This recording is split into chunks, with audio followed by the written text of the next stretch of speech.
As formigas são insetos pertencentes à família Formicidae da ordem Hymenoptera. São insetos particularmente populares por serem muito comuns e tidos como altamente organizados. De fato, figuram entre os animais que atingiram um grau de organização biológica chamado de eusocialidade. Todas as formigas são insetos eusociais, assim como diversos outros himenópteros como algumas vespas e abelhas. São descritas cerca de 13.500 espécies distribuídas por 334 gêneros em 17 subfamílias.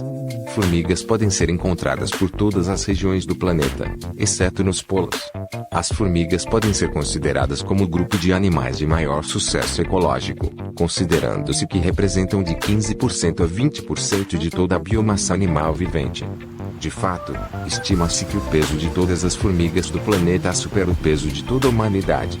Assim, estima-se que existam 1.016 formigas, 10 quatrilhões, na Terra.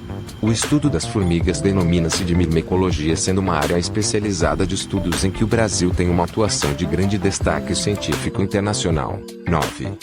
Acredita-se que o surgimento das formigas na Terra tenha se dado durante o período Cretáceo, há cerca de 140 milhões de anos, passando por um grande evento de diversificação durante o período Jurássico com o aparecimento de linhagens de plantas com flores.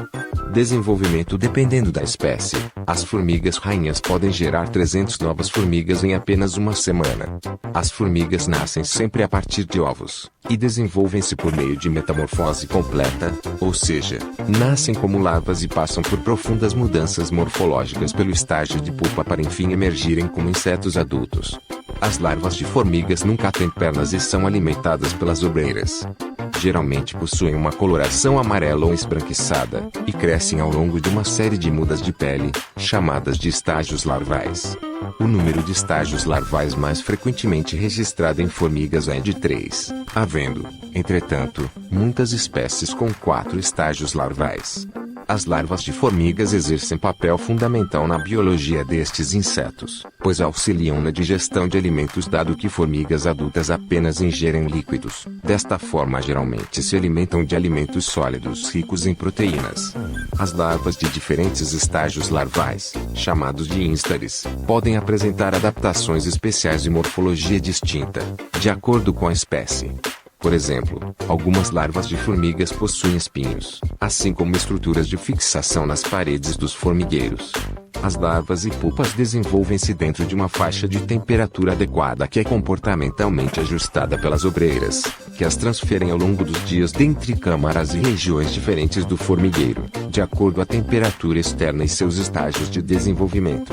Este fenômeno é bem conhecido de formigueiros de formigas lava-pés que realizam a migração vertical das larvas e rainhas de acordo com a temperatura e umidade externa em relação à exposição ao sol. A diferenciação em castas é, em algumas espécies, determinada pelo tipo de alimento que recebem nos diferentes estágios larvais e as mudanças morfológicas que caracterizam cada casta normalmente aparecem durante o desenvolvimento do último instar larval. No momento da pupação, algumas espécies podem tecer um casulo, enquanto a maioria das espécies de formigas tem pupas expostas, exaratas. De 6 e 10 semanas é o ciclo de vida da formiga entre a fase ovípara até se tornarem adultas.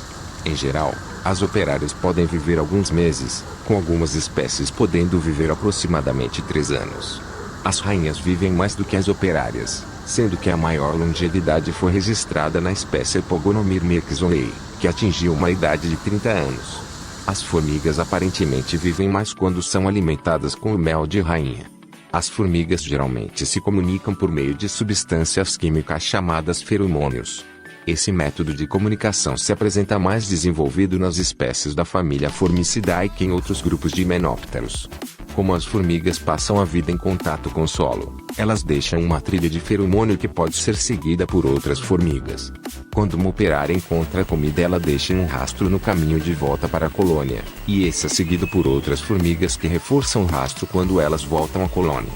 Quando o alimento acaba, as trilhas não são remarcadas pelas formigas que voltam e o cheiro se dissipa. Esse comportamento ajuda as formigas a se adaptarem a mudanças em seu meio. Quando um caminho estabelecido para uma fonte de comida é bloqueado por um novo obstáculo, as operárias o deixam para explorar novas rotas. Se bem-sucedida, a formiga retorna e marca um novo rastro para a rota mais curta. Trilhas bem-sucedidas, São seguidas por mais formigas, e cada uma reforça com mais feromônio. As formigas seguirão a rota mais fortemente marcada. O local é sempre localizada por pontos de referência deixados na área e pela posição do sol. Os olhos compostos das formigas têm células especializadas que detectam luz polarizada, usados para determinar direção. As formigas usam feromônio para outros propósitos também. Uma formiga esmagada emitirá um alarme de feromônio, o qual em alta concentração leva as formigas mais próximas a um furor de ataque, e, em baixa concentração, as atrai.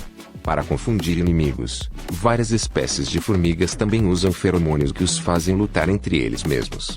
Como outros insetos, as formigas sentem o cheiro com longas e finas antenas.